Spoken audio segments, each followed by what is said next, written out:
Hi, I'm Alicia Gibson, and I am an instructional technology coordinator at Taylor Elementary. Today, I'll discuss creating and using interactive choice boards with teams. The objectives are that the teacher will demonstrate the use of interactive choice boards in instruction, and the teacher will explain the use of learning modalities and choice. When using interactive choice boards, there are some components that you must be aware of. One is that you should focus on one concept or learning expectation. For an example, for this one topic or one single concept is vertebrates. The learning target for the student would be that today we will learn different types of vertebrates so that we will understand the classification of vertebrates. I know that I have it when I can explain three interesting facts about the vertebrate I chose. So the one single concept here is vertebrates, and you're asking the students to choose one of the three, giving them the choice between either looking at all three and deciding or choosing the one that they like the best. In this case, for this presentation, I just chose for them to make their thoughts known or their knowledge known in Seesaw. You can also ask them to do it in Google Drive through Google Docs or Canvas or some others. But in this case, I made it known, had them to do it in Seesaw. So if they were to click on either one of these embedded videos, they would be able to view it and then make a decision on how they want to learn. If they chose to listen to all three, now they have knowledge about all three. If they chose one because they like it the best, then they can will probably make it additional information that they did not know at first about their particular one that they chose. Another component would be that each activity square should relate to a different multiple intelligence. Here I have an example of 8 different multiple intelligences being expressed through different type of activities that you may want your students to do. So the learning target here is that today we will learn to identify and analyze figurative language of a understand. I know that I have it when I can demonstrate a figurative phrase using 3 of the multiple intelligence. Submit work in Canvas. So here I've chosen for them to submit their work in Canvas. They have a choice of the 8 to just choose 3 of them. Now, here you have that you want the child to act out the phrase. That's using the bodily kinesthetic intelligence. So it's physical. Here you have write 3 questions about the phrase, and that would be existential intelligence, deep thinking, questioning. Here, write the meaning of the phrase. So this is a student maybe enjoys writing. So that's linguistic intelligence. That's writing. They enjoy public speaking, maybe crossword puzzles. Describe how you relate to the phrase. Now, more deep thinking, intrapersonal intelligence. They understand themselves. Here, what is the pattern of the figurative language? Again, higher thinking, logical, mathematical intelligence. That's where they like to use patterns and categories or relationships. Insert the phrase in a song. Now, this is more of a student who is musically inclined to use music to show understanding. So they can use it with recognizing maybe the phrase in a song, or creating a song that has a phrase in it, reproducing and reflecting on the music. Okay, use materials from nature to create the scene of the phrase. So here, it's naturalistic intelligence, discriminate among living things. And then, so this is also good when we're trying to get the kids out and moving, and then bringing that into our classroom. Draw a picture of a phrase. So artists, so spatial intelligence, they like mazes, jigsaw puzzles, or drawing. So in this case, you have 8 different choices and them to choose 3. And because you've chosen to show them what your expectations are, whether it's acting or writing or going outside, they can use that to determine which one is best. Now, when you are collecting this information, you can kind of get an idea of the spread in your classroom, whether you have more students that are musically inclined, or maybe you have a lot of linguistic learners, so that you can also tailor your instruction accordingly. Encourage students to complete 3 activities in a row. So in this case, you are now narrowing their choice so that they are not, they don't have so much selection. You want to make sure that you have a little bit more of guidance for them. So in that case, you create a tic-tac-toe board.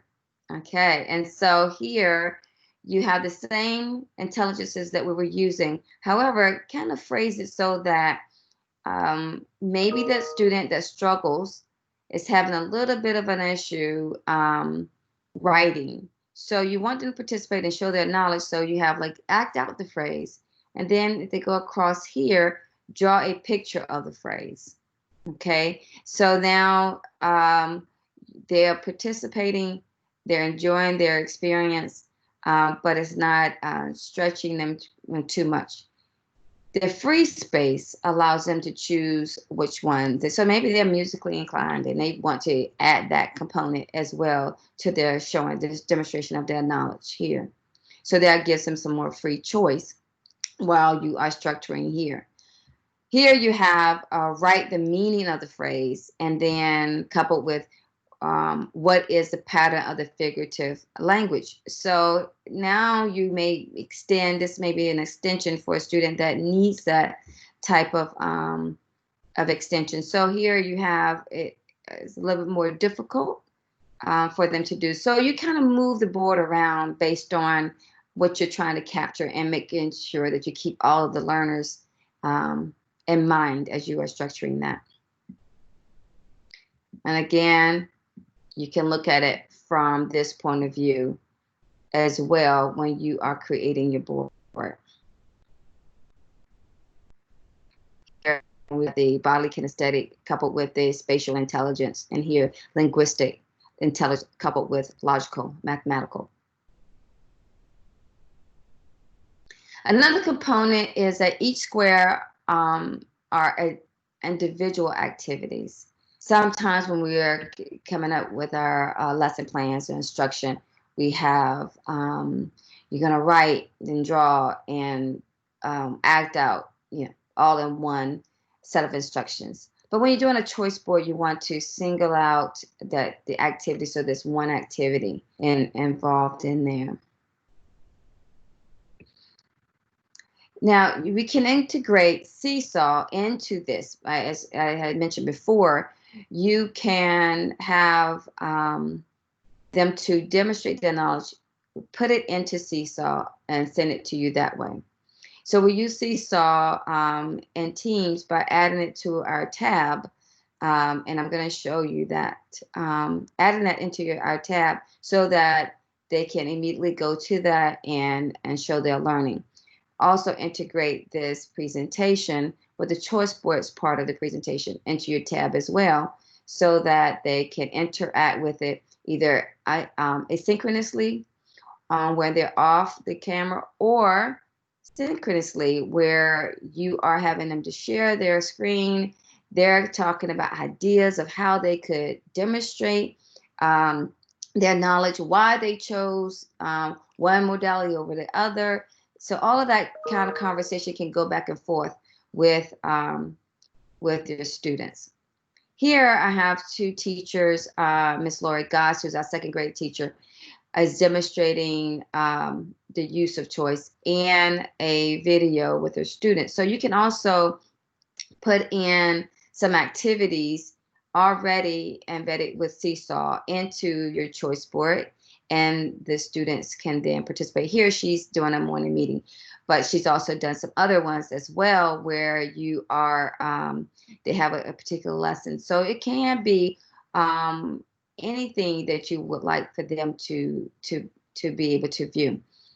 Also, I have a teacher here, Miss Kelsey Gamza. She's our music teacher, and she has incorporated the naturalistic view where their kids go outside and they come in and then they do some writing. Again, this is some kinesthetic from both of these teachers as they have created their activity and their use of bringing it into Seesaw where they can do the report. Again, when they're online with teams, they can allow that student to then demonstrate their knowledge while they're all together. So they can she can either share her screen, the activity, her Seesaw. The teacher can share her Seesaw, and while the student then does her voiceover and talk about what she submitted, and or the child can share their screen and show what they submitted and discuss it from there. So they can have that interaction between the two of them. Another integration is brain pop. Brain pop, you have videos, activities, all kind of subjects that they cover from science all the way through the news, some math. So there's a brain pop is a good way to integrate during your time online with the students. Again, asynchronously or synchronously, you can give them an assignment. In this case, we have Catherine Butchko, our EL teacher, who uses brain pop to deliver instruction. So this one, she is not on the camera. She has used the video that's provided by Brain Pop to deliver the instruction. And then she follows up with some activities that she wants them to do. So again, she could have this in Teams where she is allowing them to view the video. They're discussing the video afterwards, synchronously together amongst themselves and groups. So she can choose to do it in her small group or her large group. And then they go off asynchronously to do the assignment, come back synchronously to discuss. So it's a good way to types of instruction going on. Now we have the integration of Canvas. So we use Canvas in several different ways. Different teachers have different levels of use of Canvas. But we have some of our teachers who really love to use it quite often. So what they do is then you have your teams and they're on at that point. The teacher may at most occasions allow them to share their screen and kind of go over how they are just demonstrating their knowledge, or then the teacher can have that happening with them sharing their screen. If you're also online to do something, you may have that where you're working with one group and the other group is actually working while online with you into their Canvas course. In this case, David McDavitt, our fourth grade teacher, uses Canvas quite often to deliver instruction. And in this one, this is a hyperlink that will take you to his Canvas course where he has embedded a video and a quiz. Some students choose that, I don't want to act out anything. I don't want to go outside. I want to just take the test because I already know the information. So he's giving them opportunity to review it through the video and take the quiz right away. Here is another hyperlink that takes you to his course where he is asking the kids to view this video and do a writing, a sample for him for this activity. And again, here is no videos, just a text and instruction where that child will then show their knowledge through their writing. So this is right here showing you various ways to ask for the showing of their knowledge through like I say, videos, quizzes, writing, text and writing, and then all text. Here we have the integration using YouTube, and I have View Pure here as well. As you know, many of us cannot use YouTube with our students because our students' YouTube has been blocked in many cases.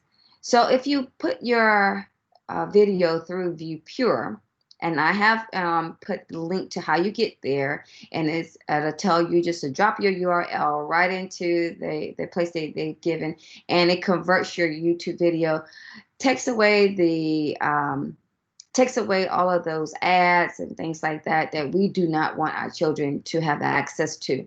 So that is why we run it through ViewPure. Here we have Dr. Gaston. She's our reading specialist, and she has a YouTube channel where she does Petulia and the Petey Show, where she talks about, this is for our struggling readers who can enjoy the nice videos that they put together. You know, talk about the digraphs and all types of learning for them to understand reading and make them stronger readers. So here, she can embed her YouTube videos into ViewPure, as you see here, and then use that during her instruction when she is working with her students online in teams. So they can use this asynchronously, so they have time to view it over and over again, so that when they meet, they can then read together using the skills they learned, or as they are practicing, they can discuss it together. So just having that time to communicate with your students and learn together, just like in class where you ask them to raise their hand, they raise their hand and they participate. Online, whether it be showing their screen or they're discussing with you, that type of thing. A lot of times we ask them to come to the board when we're in class. Where here on Teams, you can do the same by saying, okay, put your seesaw up, and they can write as they are discussing. They can show their knowledge. If you're in math, they can then show that problem, right, as if they were coming to a board writing class. So here I have given you some instructions on adding a tab into Teams. And the reason why I say add a tab is so that you will have your Seesaw, your Canvas, your Nearpod, your Brain Pop, all of the apps that you want right there at your fingertips, so you're not going in and out of Teams, saying, okay, now I'm going to open up my Seesaw, I'm going to open up Brain Pop. You'll have it right there available for them. So all you're doing is clicking on the tab right where you are in front of them, and so that they can see the next lesson. And guess what? They will also have that tab. So if they were absent, or if they, at some point in the instructional component of your lesson with them synchronously, you ask them to open the tab and begin work at that moment. So this is to give you a step by step. I have embedded here a voiceover, so I'm going to go over it with you now, but I also have it here so that if you want to view it later, you certainly can. So you will open up your team, your classroom team. In this case, you see I have quite a few teams. So you open up the one that you want them to view. So it may be Mrs. Smith's 4th grade class. And then so you open that up. Once you've opened up your team that you want to put the tabs in, you may have created channels, or you may have just want to put it in your general. So in this case, I create channels. So let's say if you wanted to, you have reading groups. So you have a red group, green group. So you would then create a channel that says red group or green group. Or you just put it into your general where you want it to be. And I say that to say that when you are creating a tab, you want it accessible. That's just like having all of our textbooks ready to just pick up on our desk. So just think of that as a desktop where you have it right there. So you choose where you want to place the tab. And then at the top of there is, at the very top, right up in here, you have the name of your team, and then you have posts and files, notebook. There's a little plus sign right there where you click on that, and it will ask you to add a tab. This when you get to this point here, I'm adding a tab. There are several different applications that APS has given us that we could use.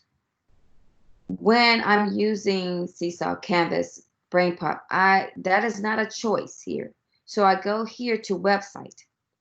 That's the pink icon. I click on that. It brings me to here where you enter your tab name. So here I've entered BrainPop because I wanted to add this tab. If you were embedding your interactive choice board, you would name it choice board for vertebrates, or maybe you would just say choice boards for social studies. You can be specific or you can be broad, but that would be your name that you would place here. For the URL, I'll open up another window, go there and type in BrainPop, grab the URL, put it in here into where it says URL. Just copy and paste it there. You press save, and then voila, you will have your tab that says BrainPop right into your screen there. So you'll click on there, and so you can also see that I have here Canvas and see. So if you clicked on your tab, it will open up right in your Teams while you are with your students. And so you don't have to worry about going in and out, and they don't have to worry about them. When you have finished your class online synchronously, you close that out. When they go to your team, they can always go to that tab and work right within there. You don't have to be there in order for them to still have access to the tab. Same thing for the interactive choice board. Once you save it in the same manner of adding the tab, you can create it using, I created it using the PowerPoint because it adds a little bit more flair. I could create how to, my little sticky notes and my corkboard. You can also in Word or Google Docs, however you want to do that, because you're just hyperlinking from one to the other, okay, and making those things available. Some of the questions that came up was about using the interactive choice boards asynchronously and synchronously. It depends on your time. It depends on the age of the student and their comfort level and your comfort level. So if you're doing it asynchronously, you are sharing your screen with them, and you are giving the information, putting in a tab. You're explaining to them that you want them to do this, go through the choices, and then submit to you, and then you can view it later. They'll hear your voice because you have it on video, or they'll hear the voice of a video of some instruction from someone else that you have solicited. However, they have the information, they go through the process, they show their knowledge in any way that you want them to do so. And then you can, when you meet synchronously, you can go over the information. If you want to do this synchronously with the students, the best thing to do then is to have them come all on to Teams. And as you're discussing, they can share their screen, they can show their writing, they can demonstrate through Seesaw, through Canvas. And other, they can do their Google, all there while you're in. So it's kind of the same as, hey, come to the board, or stand up and explain, or raise your hand and tell us. The same kind of communication, back and forth communication that you would do if you're in class.